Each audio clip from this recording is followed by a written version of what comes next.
बेटा सुरेश, कहीं दूसरे बच्चों की तरह तुम हमें भूल तो नहीं गए हो? हमें तो चिंता हो रही है। जब तक हम फोन नहीं करते तुम फोन भी नहीं करते हो।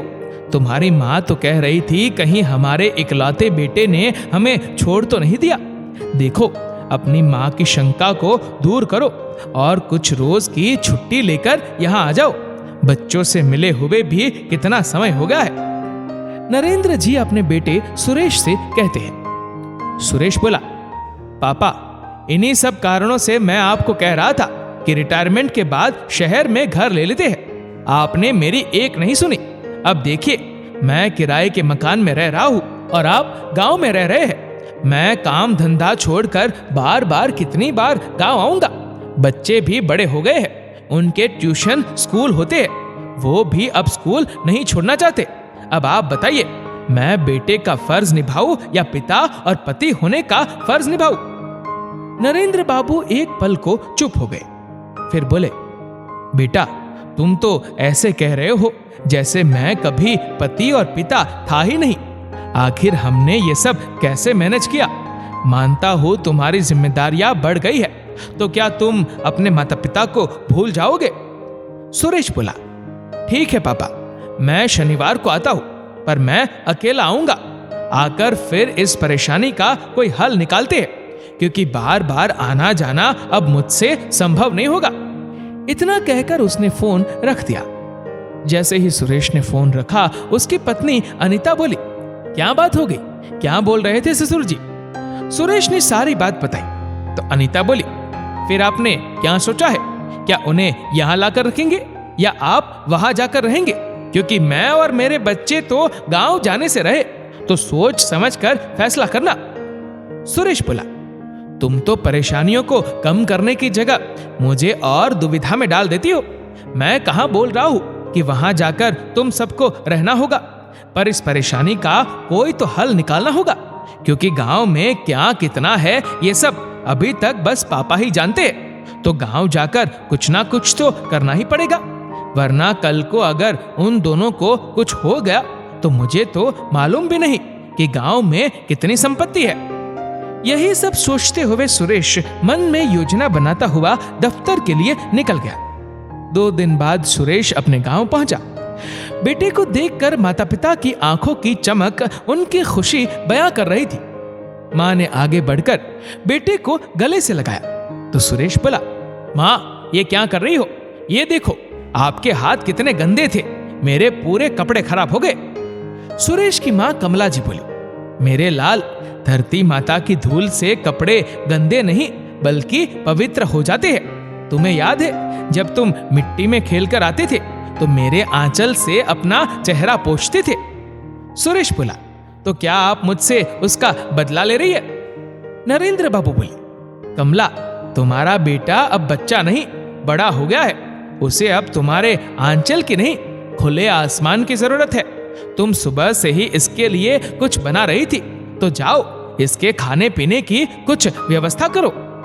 कमला जी के जाते ही नरेंद्र बाबू बोले, बेटा, माँ के प्यार को कीमतों से तोला नहीं जाता है। एक तो तुम इतने दिनों बाद आते हो, उसके बाद ऐसा रूखा व्यवहार। सुरेश बोला, पापा, मैं कोई बच्चा नहीं हूं, छोड़िए इन सब बातों को। पहले आप ये बताइए कि क्या आप दोनों ने तय कर लिया है कि आप गांव में ही रहेंगे? क्योंकि शहर में मेरा काम बढ़ता जा रहा है। परिवार के लिए तो मुझे वक्त बड़ी मुश्किल से मिलता है, फिर यहाँ वक्त निकाल कर आना मेरे लिए संभव नहीं है। तभी कमला जी बेटे के पसंद की कढ़ी चावल और पकोड़े लेकर आई। सुरेश बोला, माँ, मैं इन चीजों को नहीं खाता। कमला जी का चेहरा उतर गया तो सुरेश बोला, ठीक है, अब मुंह मत बनाइए, लाइए, आपकी खुशी के लिए मैं खा लेता हूं। कमला जी ने बड़े प्यार से बेटे को खाना परोसा।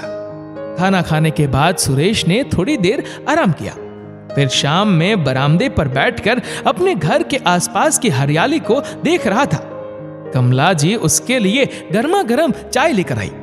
सुरेश बोला, माँ, क्या जरूर है यहाँ गांव में अकेले रहने की?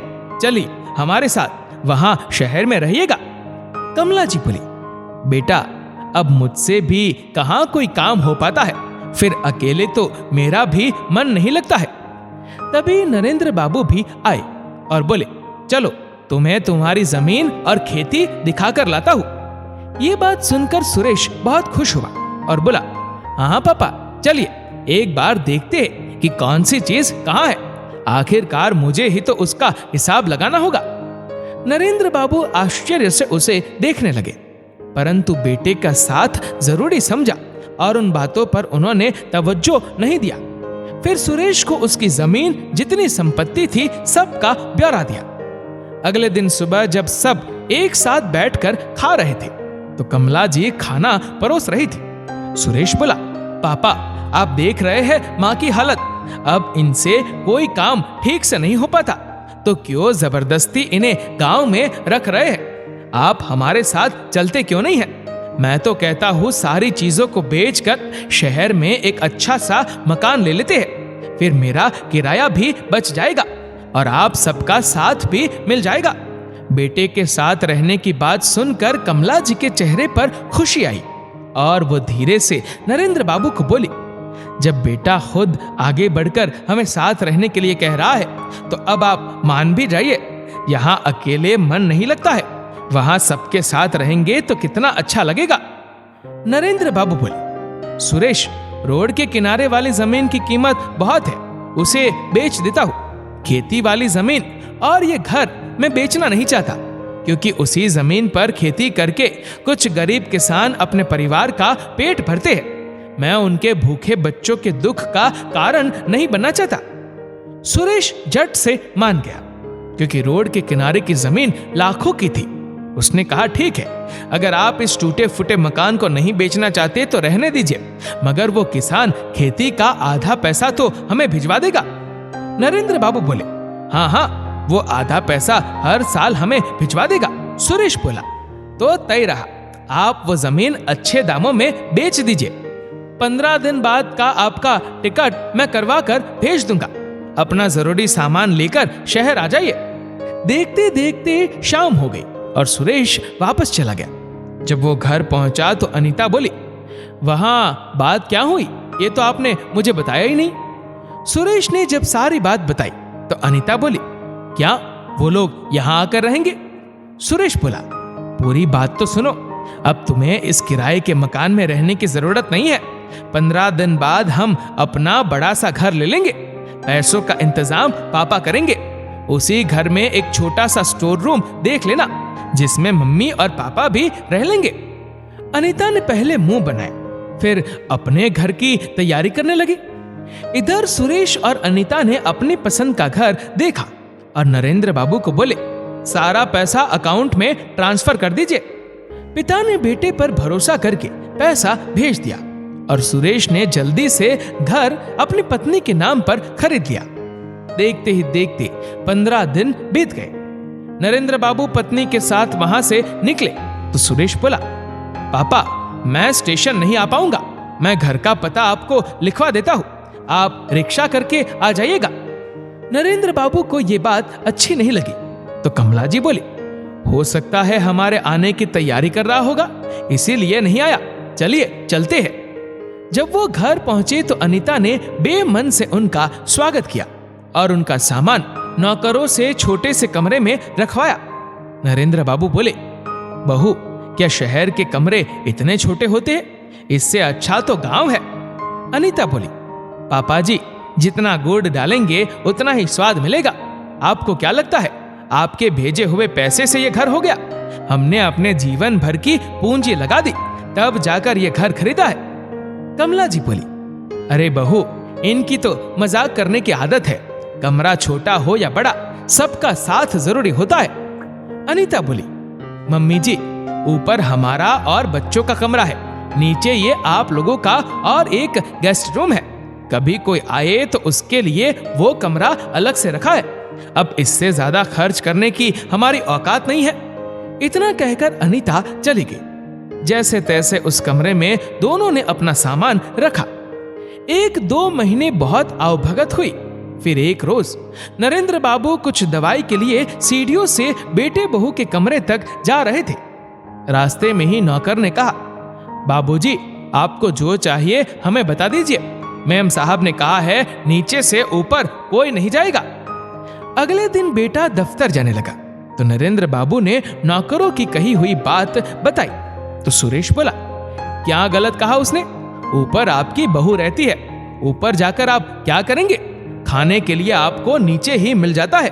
अभी मैं दफ्तर जा रहा हूं, मेरे पास समय नहीं है। नरेंद्र बाबू जिस उम्मीद से बेटे के पास आए थे वह उम्मीद टूटती हुई नजर आई। जो सपने माता पिता लेकर शहर आए उनमें से कुछ भी पूरे नहीं हुए। बहू अपनी दुनिया में रहती थी, पोते पोती कभी दादी दादा को झांकने भी नहीं आते थे। बेचारे खुले आसमान से निकलकर एक छोटे से कमरे में कैद हो गए। जब कुछ बहू से कहते तो उल्टा सीधा जवाब मिलता। बेचारी कमला जी दुखी होकर कमरे में सिमट कर रह गई। अब हर रोज ऐसा ही कुछ होता था। करीब 4 महीने बीत गए दोनों को। एक रोज अनीता सुरेश से बोली, आप तो जानते हैं मैं अपने माँ बाप की इकलौती संतान हूं। उनकी जो भी संपत्ति है मुझे ही मिलेगी, तो मुझे मेरे मम्मी पापा का ख्याल रखना होगा। सुरेश बोला, ये कैसे संभव है? माँ और पापा के साथ उन्हें यहाँ कैसे रखेंगे? अनीता बोली, अब इसका उपाय आप ढूंढो। ऐसा क्यों नहीं करते, उन्हें किसी वृद्धाश्रम में रख दो, क्योंकि यहाँ रखकर भी कोई फायदा भी नहीं है। उनके पास अब है क्या? आप ये सोचो, मेरे माँ बाप के पास अभी करोड़ों की संपत्ति है। आप अगर कुछ नहीं भी करोगे तो भी आपके बच्चों का भविष्य सुरक्षित है। सोच लो, वरना मैं अपने बच्चों को लेकर उनके पास चली जाऊंगी। एक रोज नरेंद्र बाबू ने अपनी परेशानी सुरेश को बताई तो सुरेश बोला, पापा शहर में तो ये दिक्कत होती ही रहती है। मैंने एक नया घर देखा है, वहां आपको संगी साथी भी मिलेंगे और खुली जगह भी मिलेगी। कमला जी बोली, तुम लोग भी हमारे साथ रहोगे? सुरेश बोला, माँ मुझे ऑफिस के काम से कुछ साल के लिए बाहर भेजा जा रहा है, तो मैं सोच रहा हूँ आप लोगों को वहां शिफ्ट कर देता हूँ। मैं आता जाता रहूंगा। यहाँ अनीता और बच्चों को भी दिक्कत नहीं होगी, वहां आपको दिक्कत नहीं होगी। माँ बाप ने आंख मूंद कर बेटे पर भरोसा किया। अगले दिन बेटा दफ्तर से लौटा और उनका सारा सामान बांधने लगा। नरेंद्र बाबू ने शक की दृष्टि से देखा तो सुरेश बोला, बार बार यहाँ सामान लेने के लिए आइएगा तो बेकार में अनीता से मन मुटाव होगा। रात के 9 बजे सुरेश उन्हें वृद्धाश्रम में ले गया। आसपास घोर अंधेरा था तो कोई लिखा हुआ पढ़ नहीं पाए।